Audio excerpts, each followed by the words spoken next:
Hello guys, welcome back to YouTube channel electrical stuff for you. दोस्तों, आज के इस वीडियो में हम बात करेंगे कि किलोवाट और केवीए में क्या अंतर होता है। दोस्तों, आपने कई बार देखा होगा कि जैसे मोटर है या गीज़र है, जो इसकी रेटिंग होती है, मतलब जो इसकी पावर होती है वो हमेशा किलोवाट में होती है। आपने यही सुना होगा कि 5 किलोवाट की मोटर है या 10 किलोवाट की मोटर है। कभी ये नहीं सुना होगा कि 5 केवीए की मोटर है या 10 केवीए की मोटर है। ऐसे ही दोस्तों, जो गीज़र होता है उसकी भी जो रेटिंग होती है वो किलोवाट में होती है। आपने हमेशा यही सुना होगा कि 2 किलोवाट का गीज़र है। ऐसे ही पंखा हो गया या कोई भी और उपकरण हो गया, उसकी रेटिंग किलोवाट में होती है। बट आपने अगर देखा होगा कि जैसे ट्रांसफार्मर है या जनरेटर है, उसकी जो रेटिंग होती है वो केवीए में होती है। आपने हमेशा यही सुना होगा कि 100 केवीए का ट्रांसफार्मर है या 1000 केवीए का जनरेटर है। आपने कभी ये नहीं सुना होगा कि 100 किलोवाट का ट्रांसफार्मर है या 1000 किलोवाट का जनरेटर है। तो दोस्तों, इन दोनों में क्या अंतर है, जबकि दोनों पावर के यूनिट है। तो आज के इस वीडियो में हम इसी के बारे में बात करेंगे। तो चलिए दोस्तों, शुरू करते हैं। तो दोस्तों, सबसे पहले हम बात करते हैं कि किलोवाट और केवीए है क्या। तो दोस्तों, मैं आपको बताना चाहता हूं कि जो पावर होती है उसकी जो यूनिट होते हैं, मतलब पावर को, इलेक्ट्रिकल पावर को नापने के जो यूनिट होते हैं वो किलोवाट और केवीए होते हैं। मतलब अगर आपने किसी भी डिवाइस की, किसी भी उपकरण की इलेक्ट्रिकल पावर रेटिंग नापनी है तो उसको किलोवाट और केवीए में नापा जाता है। तो दोस्तों, अब ये अलग अलग यूनिट क्यों यूज़ किए गए हैं इसके बारे में बात करते हैं। तो दोस्तों, प्रैक्टिकली मैं आपको बताता हूं कि अगर आपसे प्रैक्टिकली पूछे कि किलोवाट और केवीए में क्या अंतर है, तो आपको सीधे बताना है कि कोई भी डिवाइस, मतलब कोई भी इलेक्ट्रिकल डिवाइस जो अपने में से बिजली देता है, ठीक है दोस्तों। जैसे मान लीजिए ट्रांसफार्मर है या जनरेटर है। देखिए दोस्तों, हम ट्रांसफार्मर में एक साइड से बिजली देते हैं और उसके आउटपुट से भी बिजली ही निकालते हैं। तो कोई भी डिवाइस जो अपने में से बिजली प्रोवाइड करता है, मतलब अपने में बिजली कंज्यूम नहीं करता, सिर्फ या तो उसकी ट्रांसफ़र करेगा या फिर जनरेटर की तरह, जैसे मान लीजिए ये जनरेटर है तो ये भी बिजली की जनरेशन करता है।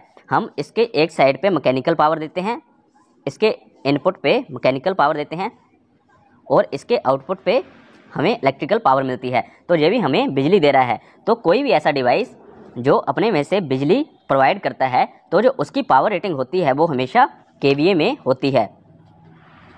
ठीक है दोस्तों। तो ट्रांसफार्मर है, ये अपने में से बिजली निकालता है। ऐसे ही जनरेटर है, ये भी बिजली को जनरेट करता है, मतलब अपने में से बिजली निकालता है। तो जो इसकी पावर होगी वो केवीए में होगी। अब ऐसे ही दोस्तों, मान लीजिए मोटर है, ठीक है दोस्तों। अब हमें पता है जो मोटर है इसको हम इलेक्ट्रिकल पावर देते हैं। हम मान लीजिए सिंगल फेस की मोटर है तो इसको हम एक फेस देंगे और एक न्यूट्रल देंगे।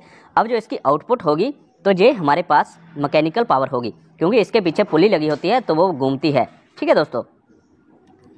अब हमने किया क्या, इसके इनपुट में इलेक्ट्रिकल पावर दी तो हमें आउटपुट में मैकेनिकल पावर मिली। ठीक है दोस्तों। तो दोस्तों, ऐसा कोई भी डिवाइस जो इलेक्ट्रिकल पावर को मतलब इलेक्ट्रिकल पावर उसकी इनपुट में आती है बट उसकी आउटपुट में हमें इलेक्ट्रिकल पावर नहीं मिलती, क्योंकि ये इलेक्ट्रिकल पावर को कंज्यूम करके हमें मैकेनिकल पावर प्रोवाइड कर रहा है। तो ऐसा कोई भी डिवाइस जो इलेक्ट्रिकल पावर की कंजप्शन करके कोई और वे से पावर प्रोवाइड करे, मतलब इलेक्ट्रिकल वे से पावर प्रोवाइड ना करे, तो उस उपकरणों की जो भी पावर होगी वो किलोवाट में मेज़र की जाती है।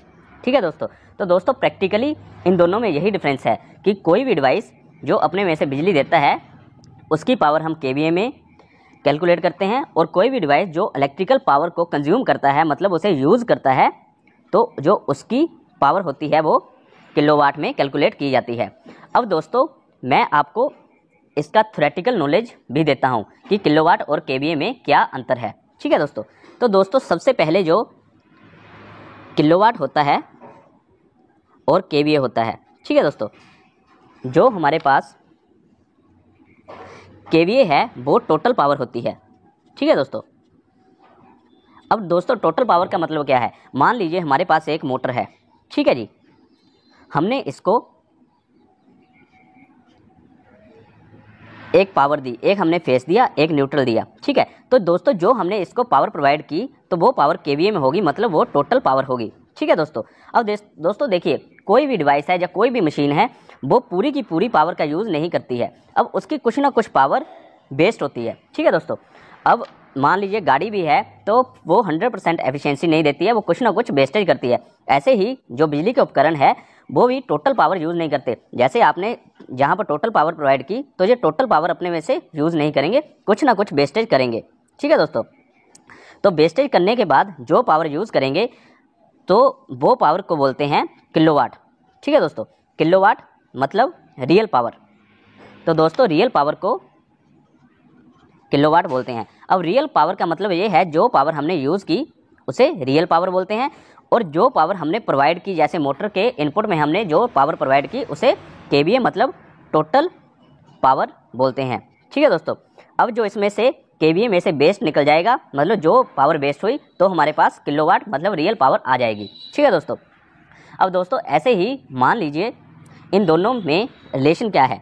ठीक है, अब देखिए दोस्तों किलोवाट कैसे निकलेगा, हमें पता है कि जो केवीए है उसमें से अगर हम बेस्ट पावर निकाल दें तो हमारे पास किलोवाट आ जाएगा।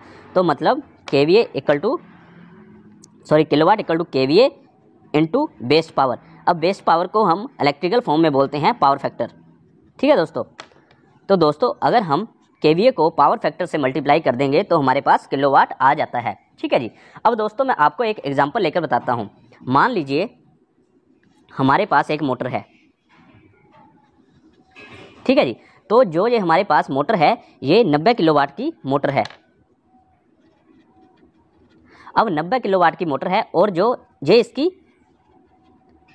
किलोवाट मतलब रियल पावर है। ठीक है जी, तो इस मोटर की रियल पावर 90 किलोवाट है। अब जो इसका पावर फैक्टर है वो है 0.9।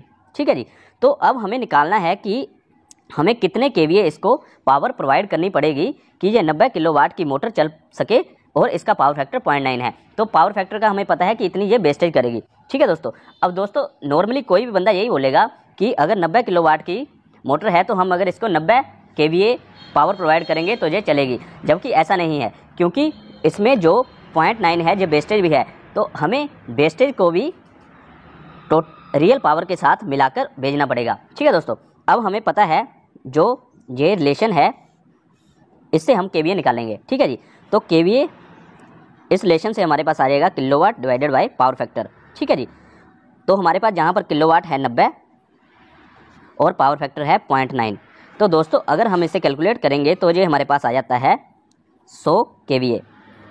तो दोस्तों इसका मतलब ये हुआ कि अगर हमें 90 किलोवाट की मोटर को चलाना है तो उसको चलाने के लिए हमें 100 केवीए पावर प्रोवाइड करनी पड़ेगी, जबकि मोटर 90 किलोवाट है।